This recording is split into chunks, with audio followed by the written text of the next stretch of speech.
We are inherently a danger in spaces for Black, Indigenous, and other people of color simply by existing. What? It's white cis men who are... You existing is a danger? Yeah, yeah, yeah, yeah, yeah, yeah, yeah. Let's talk about what we're doing to white people. There's been something going on for a while now that we're being told not to notice. More to the point, that we're asking white people not only to ignore, but to accept. The rising tide of racial hatred against white people. In the past decade, there has been a noticeable cultural shift in what constitutes acceptable speech as it relates to white people. Back when I was a kid, in the early 2000s, the mainstream American culture preached about respecting each other's differences and not seeing color. Nowadays, we say that not seeing color is racism, that you must see color. That's kind of funny. It is a little ironic, isn't it? It's a little ironic. And you may not think it's like that, but I do see why he said it was like that, because it kind of is a little bit. But the more I see how things are unfolding, the more I'm convinced that this is wrong. Back then, saying something offhanded about white people were seen as not appropriate, just as it would be to say something offhanded about people of any other race. But that soon gave way to our current times, in which there exists virtually no limit to what racial minorities can and do say about white people. I believe this is the natural outgrowth of a perverse ideology that teaches us that every societal ill, is the fault of white people, and that whatever prejudice acts we may inflict upon them does not constitute discrimination because we don't have the power to discriminate. And alarmingly, this is particularly pronounced in the younger generation. But is it true? Do we not have the power to discriminate? Well, let's see. First, let's take a look at the racial hatred at the interpersonal level. In today's society, it has become somewhat fashionable to think things and say things about and to white people. It's like when you're and he's right. Like when you're young, I'm gonna be super honest with you if you click this video, because I am still a student, and obviously I'm Black. Obviously, it's like when you're taught racism, you're not taught that. You're taught in the connotation that only certain races can be racist. I'm not gonna say races, but you're taught in the connotation that only certain things can be racist. Oh, that's not racist because they did it or they did it. I'm not even gonna say names, but you get what I'm saying. So when I'm watching this video, I can't sit here and say in good faith that what he's saying is false, because you're literally taught this in schools. You may not be taught it directly, but it's implied in the messages. And implications are subjective, so that's just my point of view. But I think I'm a pretty good student. I think I'm right on that. That would not be acceptable if it was said about any other race. And we're being taught that this double standard is not wrong, that it is rather a form of empowerment. They'll attribute negative experiences that they've had with white people to their whiteness. You had an argument in line at the grocery store with a white person? They were acting entitled because they were white. A white driver cut you off when you were driving? They need to check their white privilege. Your actions, your conduct, and your existence, in other words, boil down to your whiteness. And ashamedly, at one point in time, this was how I used to think as well. And beyond the people in my circle, I noticed that many people of color have this sort of blasé attitude, an attitude most particularly pronounced when there are no other white people around. Things are being said not just behind closed doors, but out in the open. Not just between close friends, but between complete strangers. So here's the thing. This is something that I've experienced countless times, so I know that there are other people who are experiencing it too. I know it must resonate with at least some of you. The difficulty here is that no matter how many anecdotes I share, they are just that, anecdotes. And people who refuse to believe that this is happening will just chalk it up to my experiences being a fluke. Or worse yet, they'll say I'm lying. So I've compiled some TikTok videos. I want you to take a look at the things that are being said about white people, especially by the younger generation, the kind of statements people wouldn't dare say about people of any other race. Take a look at what is stunningly in vogue in today's society and ask yourselves, where does this lead to years down the line? You have a token white and you're hanging out with your friend group of color. You need to ask permission from everybody in the group to bring your white friend. Like, don't just bring them. I might not be in the mood to deal with white shenanigans that day. That's all I'm saying. And another thing, it feeds into their ego. Like, don't let them think they're a good white person. Accomplices ask, how? Oh my God. Wow. Although I am doing YouTube videos, y'all, I'm not really big on social media as much as I used to be when I was a little younger. So obviously, this is all a shock to me. But it was a I don't even know what race she was. I don't know. A young woman with a avi or a picture profile of a sign that said white fragility, saying that a white person that you bring around need to ask permission to bring a white person around your friend group. Imagine if the roles were reversed and it was a young white woman making a video saying, "Oh, you need to bring permission to bring that black boy around or that black girl around." You would think this the Jim Crow era. You think this the 1920s or something. This is 2023. We're in 2023, and that's a real video. Post it online, like, okay. How can they support Black and Indigenous people of color? And sometimes I really don't know what to say, but here's one easy way. Just don't have babies. Women can single-handedly cause the white genocide that they are so afraid of. With 2.25 billion Asian women and 500 million white men, baby, it'll only take 2 generations. In 2 generations, there will no longer be any blonde-haired. These are some things I noticed about white American culture. Being grounded Ooh, this give me is the a chills, punishment man. to them. That's what they call punishment. The least grounded, least balanced, most destructive race considers being grounded a punishment? Yeah. They also say really violent phrases. They say things like, kill 2 birds with 1 stone. Why do we have to kill the birds? Why is everything so violent? It's almost like one's language and phrases reflects one's nature. What? That was probably no. That's not.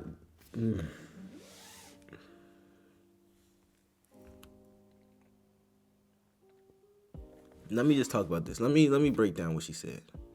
She's saying how white people's communication is inherently violent. Let's talk about it. Let's talk about it. We were sold to America by other black people. I just saw this video. It was called Facts About Slavery. We were actually sold here by other black people.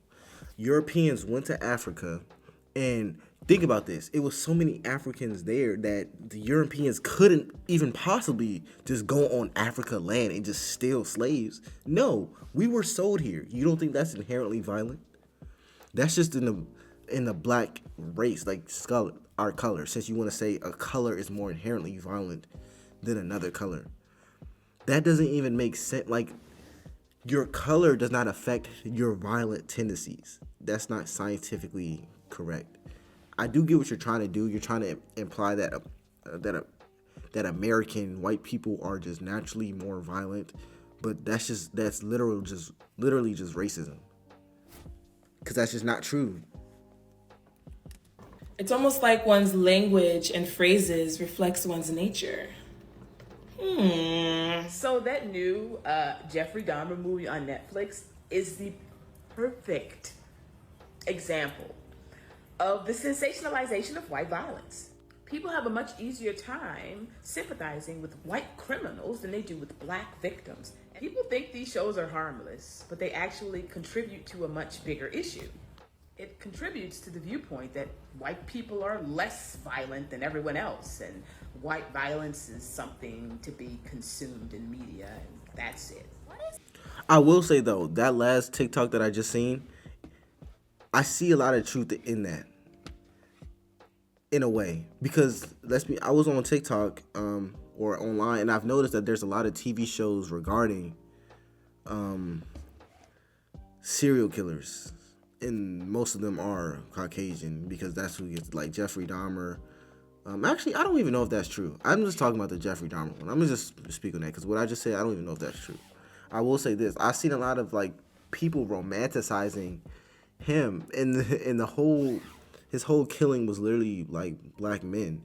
So that was a little weird. So I do see why she said that, because in my experience, I did see people like romanticizing Jeffrey Dahmer, saying, "Oh my God, he's so," but you're not really talking about the victims he's taking advantage of. So I do see why she said that. It's with Caucasian people and like their inability to like read a room. Like, y'all act like you don't understand shit because y'all be the first ones racist. during a conversation about the Holocaust to get so mad when black people be like, you do realize that the original Jewish people were black, right? White people do not need to explain to anybody about us all bleeding red because, baby, you all are the people that need to learn that lesson. No, but what you're saying, you're not communicating in good faith. Like, if someone's talking about the Holocaust, you know that the majority of people who died during the Holocaust are white Jewish people. And for you to say, well, the first Jewish people were black, you're not even communicating in good faith. You're not even acknowledging what they're saying. So it's kind of disrespectful in a way. Whether you're right or wrong, I'm not saying if you're right or wrong.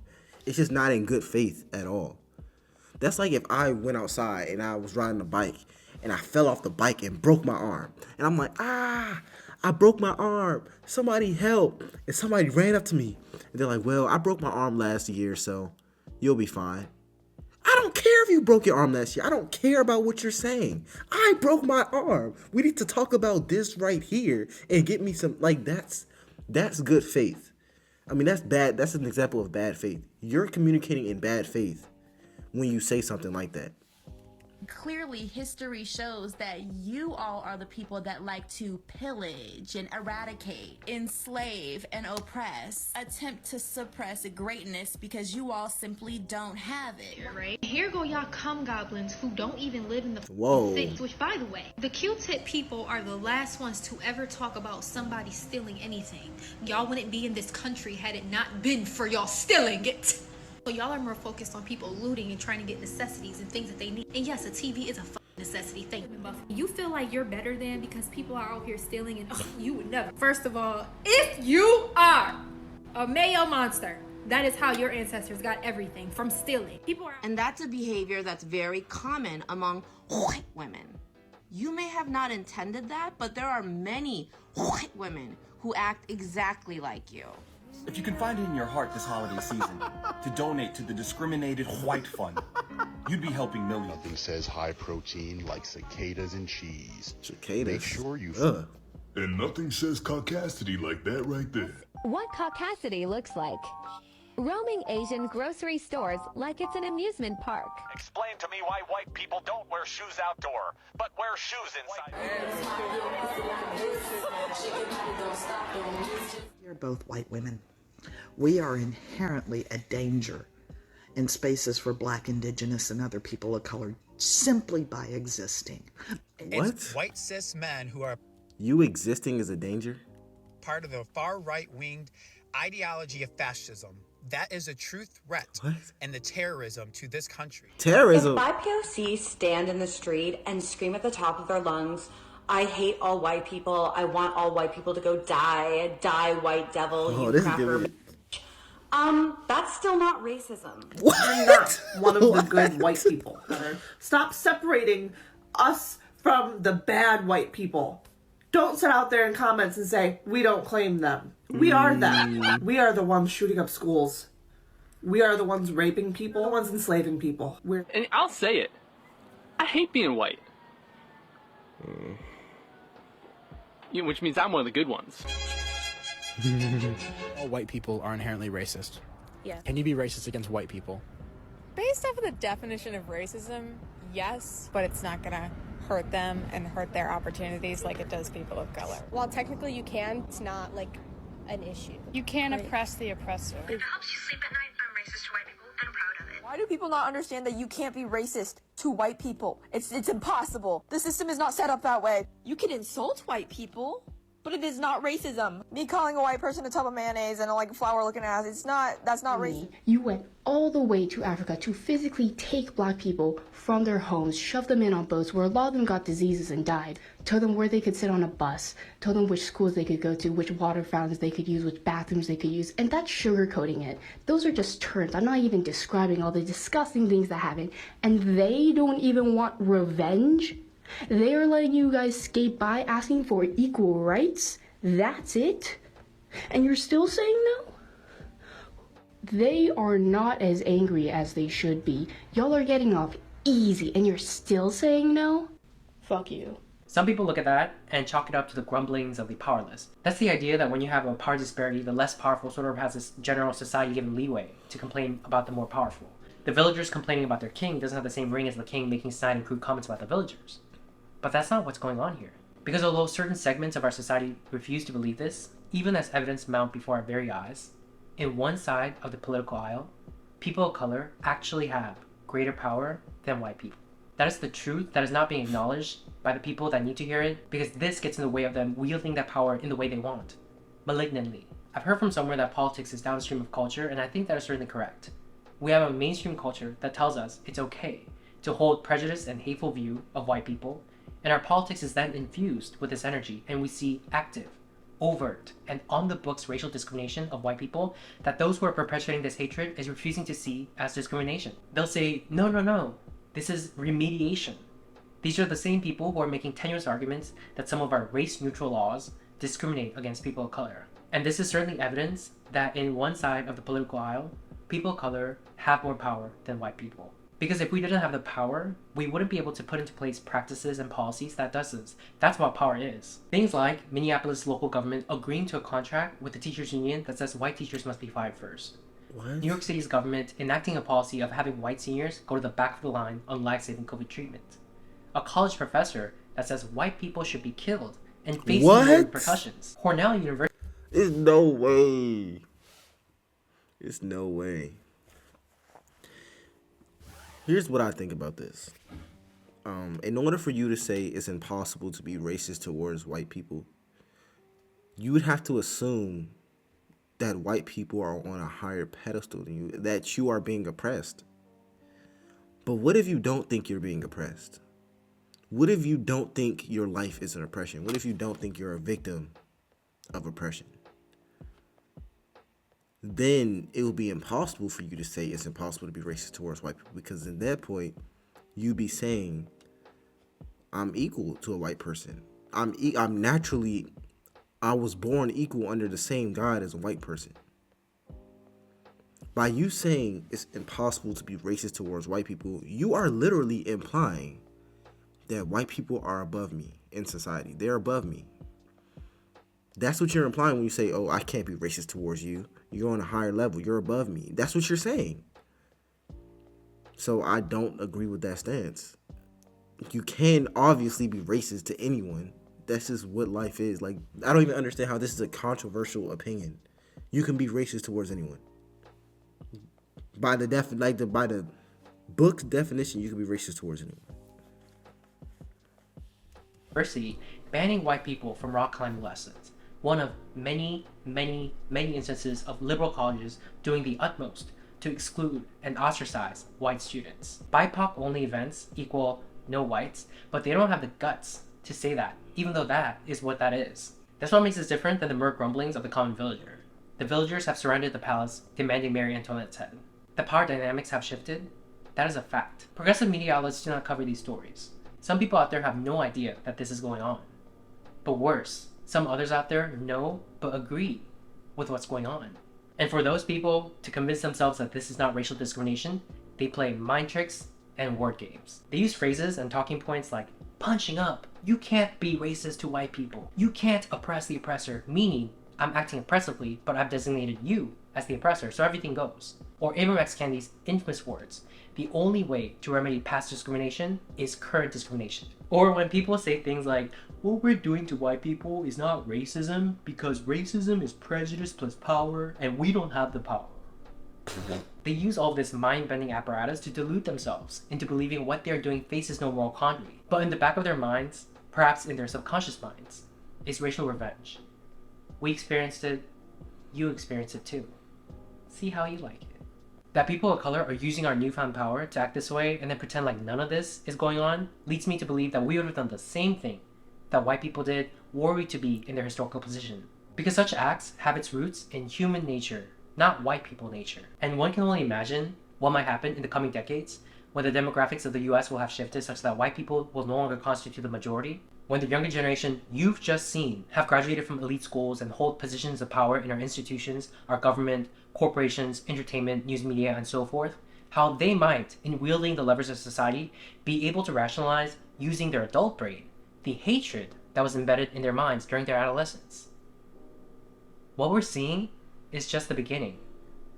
To the white people who are watching, I just want to say, you are not an oppressor for refusing to accept an ideology that teaches people to hate you, that teaches you that you are inherently bad, that your children are inherently bad, that you are inherently racist no matter what you do or how you think, that you need to repent by taking affirmative steps in your life to redress harms that your ancestors may have done, or the racist actions of other white people. In fact, you are not an oppressor, period. You did not choose to be born white, just like any of us did not choose to be born in our race. And to ask of you, at the individual level, for example, to give your life in service of people of color, to be used as physical barriers at protests, to give away your house to black people instead of your children, all actual things that have been publicly demanded of white people, to ask this of you is morally reprehensible collective punishment.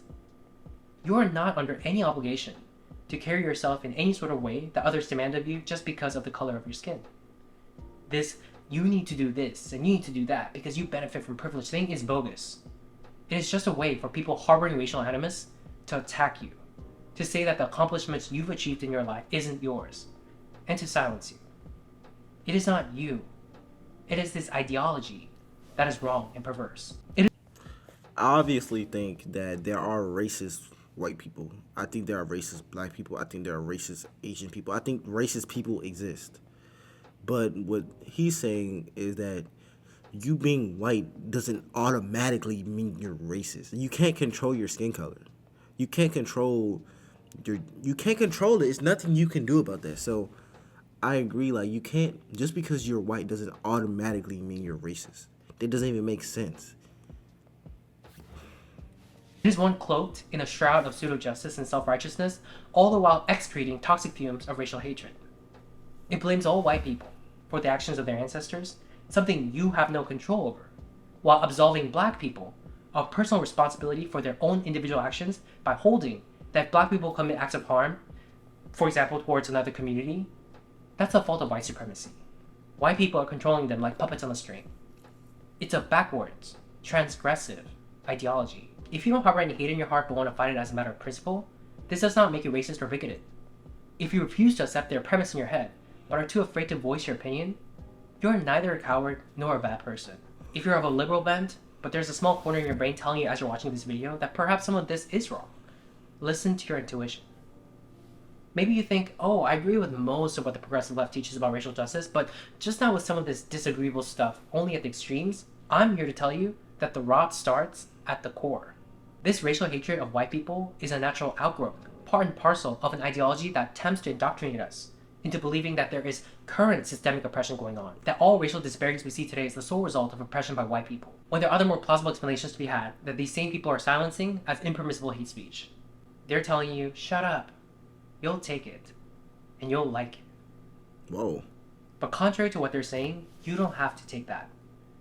You can believe that the things that have been done in the past were morally wrong, as well you should, all the while believing that what is currently going on is also wrong, that we're going backwards, that this is history rhyming with itself, the table is turning in an eye for an eye manner. As the great Mahatma Gandhi once said, an eye for an eye will leave the whole world blind. But those driven by hatred would sooner gouge everyone's eyes out than realize that true victory for people of color would have been having history record that when the power dynamics shifted, we treated white people with the kindness that their forefathers may not have shown our forefathers. But now, it will say when we gained the power, we turned around and started doing some of the same stuff to white people. Segregation, social ostracization, hatred sanctioned by government and law. And we're doing all of this while pretending like we're doing something valiant. We've missed our bus. But that doesn't mean that there can't be a course correction.